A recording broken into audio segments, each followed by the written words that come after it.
All right, so today we're doing a deep dive into material stress analysts. We've got some really interesting info from RoleCatcher.com. And, I was thinking about this earlier. Like, you ever think about how something like a prosthetic leg actually gets made? Yeah, it's pretty incredible, isn't it? It's not magic, right? There's got to be some serious science behind. Oh, absolutely. It's definitely not magic. There's a ton of science and engineering that goes into it, and material stress analysts are essential to that whole process. Right, because we can't just, slap some metal and plastic together and hope for the best. So are these analysts kind of like material detectives? At least that's the impression I got from RoleCatcher. Haha. I like that analogy. They really do play a detective role. They use all this specialized software, almost like high-tech magnifying glasses, to see how different materials will behave under stress. So we're not just talking about like a chair holding someone's weight here. No, not at all. This applies to everything. From that chair you mentioned to a plane wing enduring crazy speeds and pressure. Wow, okay, so the stakes can get pretty high. So it's not just about making sure things don't break right. It's about figuring out exactly how much stress something can handle before it even gets close to that breaking point. You got it. They actually run simulations. It's like putting a virtual car through a crash test. But instead of the whole car, they're looking at how individual materials in the frame would react. At like a molecular level. Exactly.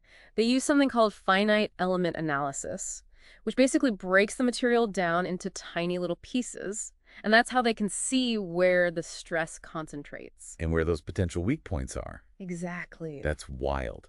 Okay, so RoleCatcher also mentioned something about different types of analysis. Oh yeah, there are a few. There's one for things that move right, not just stuff that stays put. You're thinking of dynamic analysis. Right, dynamic analysis. So you've got static analysis for loads that don't change, like a building just standing there. Right, makes sense. But dynamic analysis, that's for all the things that move and vibrate. A car on a bumpy road, an airplane wing during flight, that kind of thing. Okay, got it. So Yeah. they're analyzing how those forces impact the material over time. Exactly. So that's two types down. What was Yep. the third one again? Ah, yes, fatigue analysis. All right, fatigue. That one's all about how materials weaken over time, even with relatively small stresses. Okay, so like bending a paperclip back and forth until it A breaks. perfect example. You're not using a ton of force each time, but eventually it gives out. That's fatigue. And for things like airplanes or bridges, Mhm. I'm guessing understanding that is super important. Absolutely crucial for safety. Wow. This is way more detail than I ever imagined. It's a lot more than just, yep, this material seems strong enough. Right. There's a lot riding on their analysis. Absolutely. They're responsible for making sure those materials can withstand whatever demands are placed on them, whether it's a one-time load or repeated stresses over years of use. So their work is kind of like the invisible backbone of so many things we rely on. That's a great way to put it. And you know what else I found interesting in the RoleCatcher research? They kept mentioning communication and teamwork skills, which honestly, for a job that seems so focused on numbers and software, kind of surprised me. Yeah, I can see why you'd think that. So is that actually a big part of the job? Oh, absolutely. Those soft skills are crucial in this field. Really? Okay, I got to ask why. Why are those skills so important if you're already the expert on how materials behave? Because it's not enough to just have the answers you have to be able to explain them. Right, like you can't just be a brilliant scientist who mumbles to themselves in a corner. Exactly. You need to be able to communicate your findings to people who might not be as technically minded. Imagine you're presenting to a room full of executives. They need to understand your analysis to make informed decisions. Okay, yeah, that would require some serious communication chops. Especially if you need to convince them to, say, invest in a pricier material or change a design based on your recommendations. Exactly. It's about taking those complex technical details and translating them into something everyone can understand. And it's not just presentations either. Think about the reports they write. Those reports might be the only insight other teams have into the potential strengths and weaknesses of a design. Oh, wow, yeah, that's a lot of pressure. They're basically responsible for communicating potentially critical information in a way that everyone gets it and can actually act on. Absolutely. And that's where the teamwork aspect comes in too. Remember, material stress analysis isn't done in a vacuum. They're constantly working with other engineers, designers, even the manufacturers. So it's more like a collaborative investigation then, rather than one person calling all the shots. Precisely. Think of it like a team of detectives trying to solve a case. I like that analogy. The material stress analyst brings their expertise on materials to the table, but they're just one piece of the puzzle. So they might point out a potential design flaw or suggest different materials that could improve performance. Exactly. They're there to offer those insights and work together to find the best solution.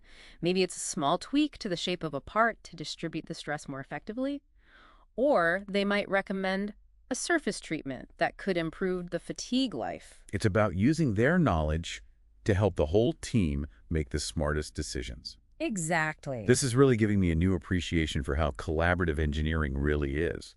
It's not just about lone geniuses in their labs. It's about these teams of specialists all working together. That's a great way to put it.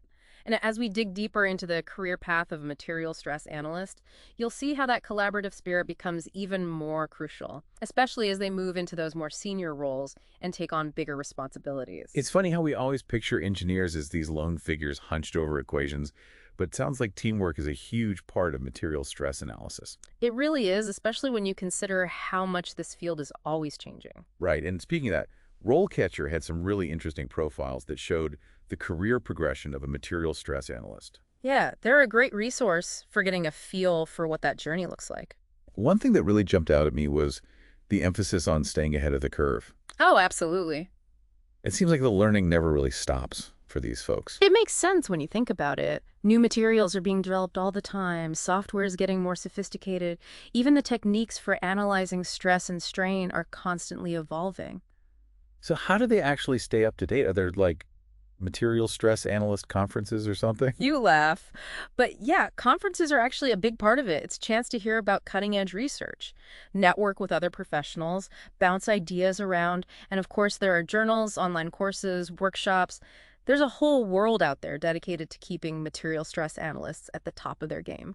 Wow, it's like they have to be comfortable with being lifelong learners, Pretty much. always adapting to new discoveries, new tools. Exactly. And that's what makes it such a dynamic and exciting field. Right, because that constant evolution opens up so many possibilities. Think about like the development of those super strong, lightweight composites they use in aerospace now. Oh yeah, good example. Or how 3D printing is changing the way we design and manufacture just about everything. Material stress analysts are at the forefront of all that. Exactly. It's not just about preventing disasters, it's about making those breakthroughs possible. It's like they're the unsung heroes of all these cool innovations we see. I like that. Unsung heroes. Well, it's true. We might not see them, but their work is impacting so many aspects of our lives. And it's not just the big headline grabbing stuff either. Think about the safety features in your car, Right. the durability of that prosthetic leg we talked about.